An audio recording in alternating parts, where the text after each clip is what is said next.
And a special welcome back to Terry Meeuwsen, Thank you. who was a victim of the shutdown. You got hung up in an airport. Yeah, I'd like to say it was a great vacation, but not so much. We had our flight canceled. We were out in Pasadena, but our flight canceled in L.A., sent to refuel to Albuquerque, which made us miss our flight in Atlanta. Overnighted. Are you not going to have enough fuel leaving California? You've got to... Well, there was something about the weight on the plane, so they couldn't fill the plane completely, so they sent us to Albuquerque to refuel. Never even got off the plane. They just... I know. Okay.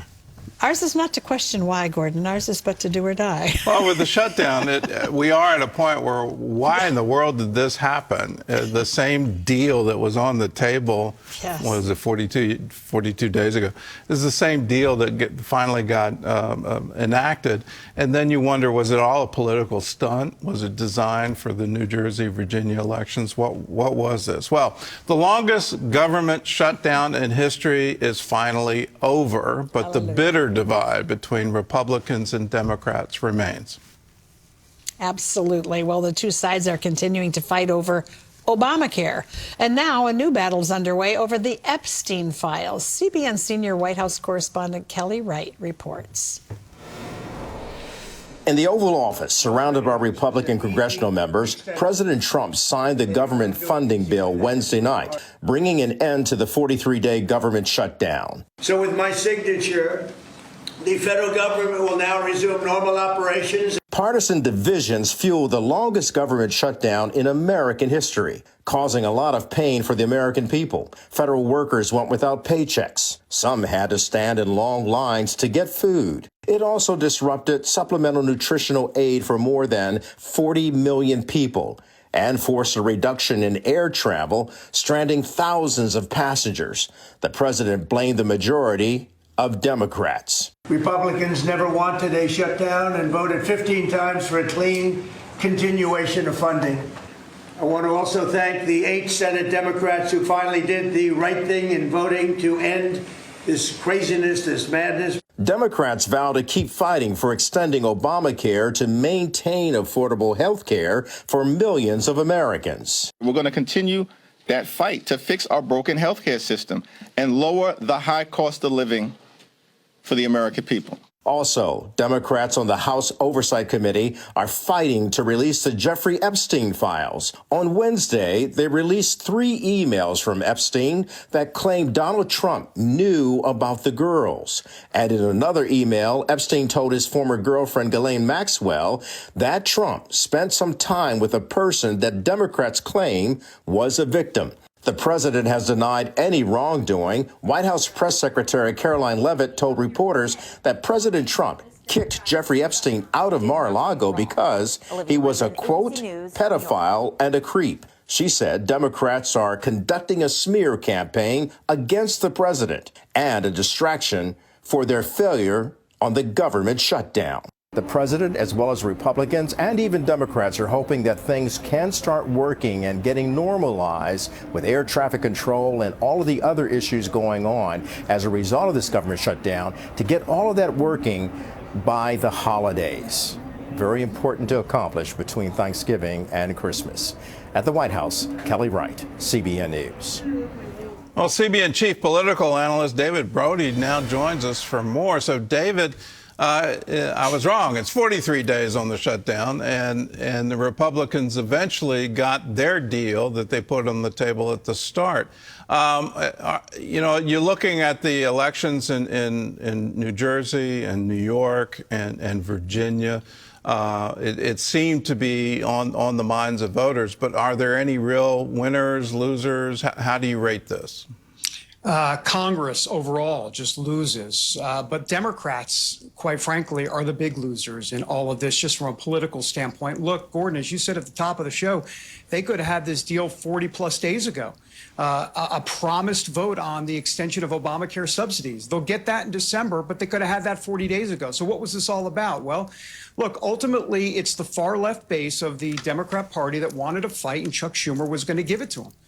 It's really that simple. And so, they want to see fight against Trump on all sorts of issues, especially this one.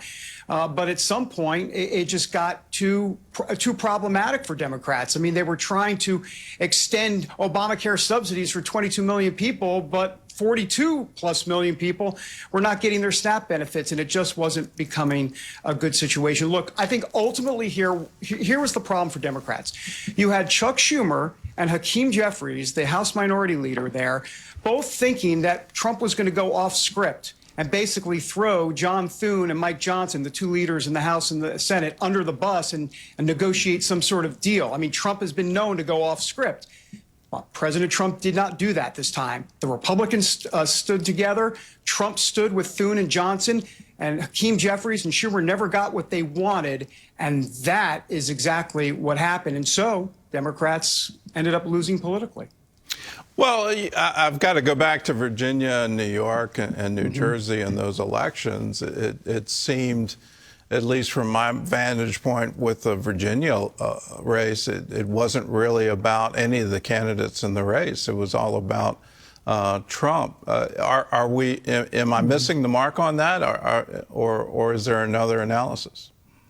Well, I think it was partly about Trump, but I think there was more to it. I think it means it shows that candidates matter. We talk about that a lot of times. And look, Abigail Spanberger, say what you want about her, but she was more to the center left, if you will. She wasn't considered a far left candidate like an AOC. And of course, same thing with Mikey Sherrill in New Jersey. So I think the candidate matters. And I think that was part of the lesson that Democrats should learn from that night. I don't think they will. But did it really have much to do with the shutdown? To a degree. I mean, I think they wanted to get through those elections, but I think ultimately what ended up happening here is there were too many residual problems coming from all of this. Everything from SNAP benefits to the FAA issues, air traffic controller, and WIC, and the women and infant and children program. So I think ultimately they just didn't have anywhere to go. And for once, Republicans stood firm, and they don't normally expect that on the Democrat side, for sure.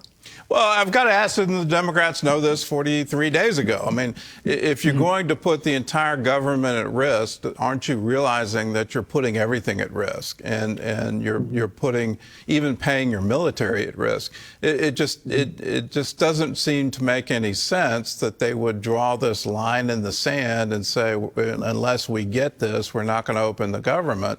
They would have to realize the cascading effect of it. Well, they're used to the Republicans caving. Oh. They really are. And I think that's the bottom line on it. And let's also don't forget the No Kings rally when across the country. They wanted to show a unified front for those No Kings rallies because that's their base. And they feel like they'll eventually get residual benefit from that if they show that they're standing firm. The problem is, Gordon, it backfired on them because now the narrative is, and it's true, that they caved. And so the far left base that they were trying to, quote, impress has now turned on them and said you caved, and we're angry at you more now than ever. Well, is the biggest loser here Chuck Schumer? Yeah, there's no doubt about that. Because, it's interesting because Chuck Schumer voted no. He didn't vote with those 8 Democrats in the Senate to end the shutdown. So you would think on paper, well, Chuck Schumer said no. He stood up to President Trump. No, the problem is the far left base is still angry with him. Why? Because he's the leader of the Democrats. If he wanted to stop those 8 Democrats from negotiating with the Republicans, he could have done it. He's decided to kind of basically do a wink, wink, knock yourself out. I'm not going to be a part of this, but you go ahead and do what you need to do. And the far left base didn't like that at all. I assume he's going to be challenged in the primary. Is that the common wisdom here? And it will be AOC. And what's your prediction? Is he going to survive it? I think it'll be definitely AOC versus Chuck Schumer, if it even happens. Remember, he's up in not 2026, but 2028. He has not said whether or not he's going to run again. I think he's in his mid-70s. I'll have to double check that. Is he 78? He's up there. And so there could be a push at some point to basically say to Chuck Schumer, hey, look, the writing's on the wall. You're not going to have any chance in this primary, so you might as well hang it up, and we'll give you a nice retirement party and a birthday cake, and I think, or some sort of cake. And I think that might be what ends up happening. But if he does run, I can guarantee you pretty much it's going to be an AOC type candidate, but most likely AOC. We've got Nancy Pelosi retiring. We've got Schumer on the edge.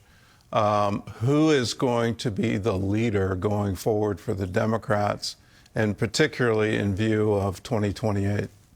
Well, I got to tell you, Gordon, first of all, it all depends. First of all, from a presidential election standpoint, there's going to be obviously candidates that will announce in the next year or in a year or so.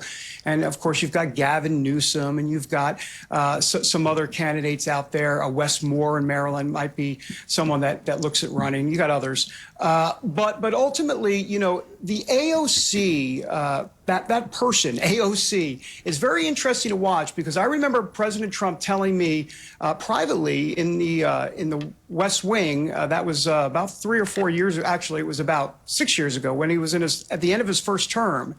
And he told me that she has the it factor, and she does. And, you know, President Trump knows something about the it factor. So even though she's far left and, you know, a lot of people would think her policies are kind of kooky, she does have something about her. Even President Trump will admit that. So watch for that to be an interesting storyline going forward. All right, David, thanks for the analysis, and thanks for joining with us.